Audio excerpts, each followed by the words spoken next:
Community matters so much.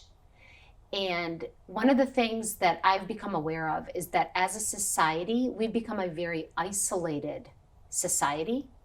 And we have confused community for likes and followers on social media. And we wonder why depression rates are high and anxiety rates are high and all the mental health issues that we're struggling with. And I really believe isolation is the root cause to a lot of our mental and emotional health issues. In fact, in the Bible, the very first thing God says is not good. He says, it is not good for man to be alone. We are literally wired for community and built to be in community. But I know if you are in a season of transition or of grief, it can be difficult to be in community. I know for me, when I have walked through difficult seasons, I have isolated. I was in a very unhealthy marriage and I didn't know how to be in community, in authentic community. And so I just hid. And it just made it worse. And it made me more stuck. I know there are widows that are listening to this. And I know a common thing we hear there is it's just so quiet. And that's isolation that's not even chosen. It's part of your circumstance. Or I don't want to bother my children. They're busy with their lives. And you feel alone.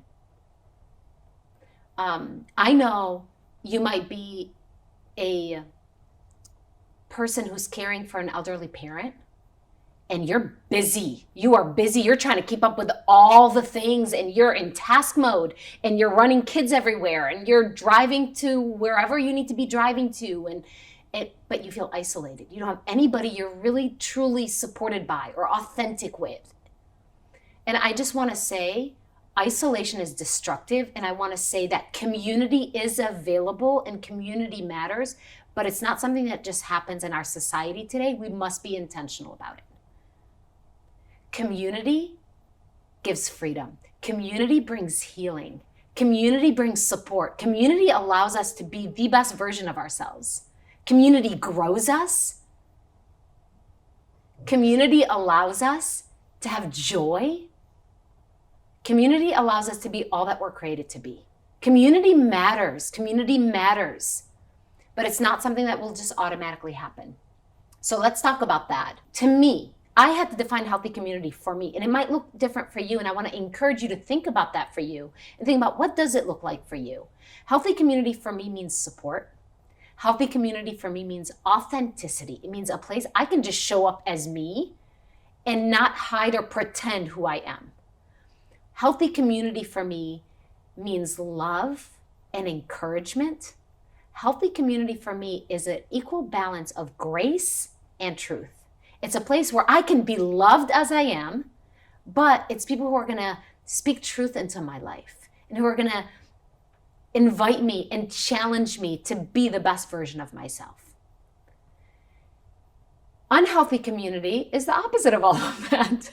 It's unsupportive. It's community that tears you down. It's a community that compares and competes. It's a community where you can't show up authentically. And I've experienced both. And I'll tell you what, our environment matters. Our community matters. You think about a flower could wither and die, or it could flourish and grow based on the environment. It's the same thing for us. If we surround ourselves in unhealthy community or in isolation, we could very slowly wither and die. No, that's dramatic, but if we surround ourselves with healthy, encouraging, supportive community, the sunlight, the water, all of that, then we can truly blossom. We can truly grow. We can truly make a major difference in this world. We can truly become all that we're created to be. So I think about community in a couple of different ways. The first thing is I always look to scripture, and I love how Jesus did community. Jesus had his core group. He had his couple close people, close-knit people, his 1 to 3 people that he'd go to, that he'd say, hey, come, pray with me, pray for me. And then he had his 12, he had his disciples, and then he had his followers, right? And that's how I try to do community. I have my core couple that they're my close people. I have my group where I can share authentically. They share back. It's a nice, healthy group. And then there's the masses. And I always think about how I do community as kind of like who I invite into my home. Okay. And so certain people, the community, they're invited into my front porch. They're maybe even invited into my living room, and that's where they live. And they're good, healthy community for me. And then there's other people, maybe the disciples, maybe they're invited up into the loft and to the basement.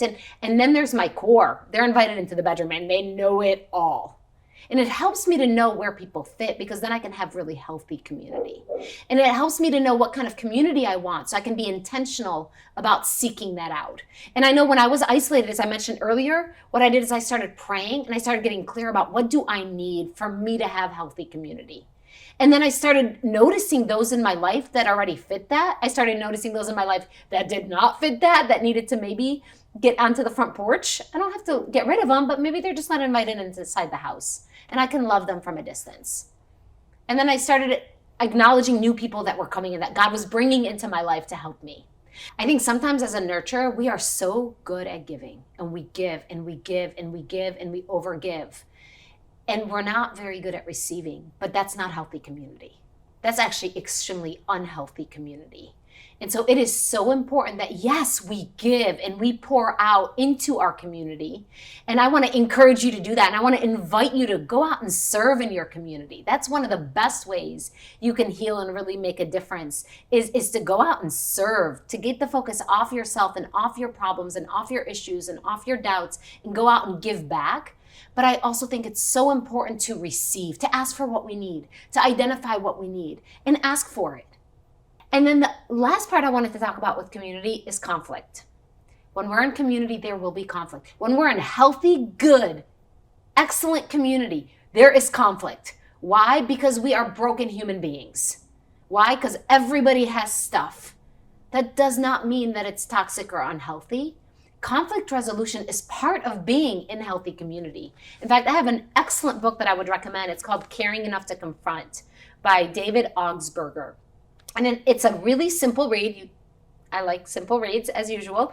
And it talks about different ways to deal with conflict. I'll sum them up pretty quickly. The first way is my way. It's the I win, you lose stance. The second way is no way. I want out. I withdraw. The third way is your way, thy way. It's I'll give in for a good relationship. Okay, you can have it your way because I want the relationship. The fourth way is our way. Okay, let's compromise. And I used to think that was healthy conflict until I read this book. And then the fifth way, he calls it the third way, but it's the fifth way. I'm not sure, but we're just going to go with it because he wrote the book and I didn't, is I can care and confront. It's I can care for you and I can still have hard conversations. This is about speaking the truth in love and listening to their truth in love. It's attuning. It's listening for what they're actually saying with respect.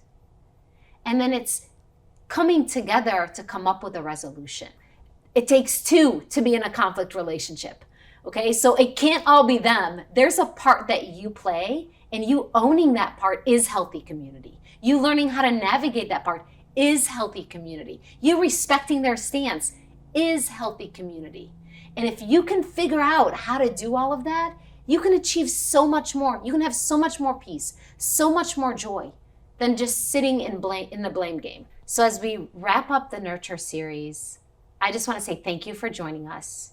I want to say that our hope for this series was to give you hope, to remind you that you are not hopeless, you are not alone, that your story is not finished yet.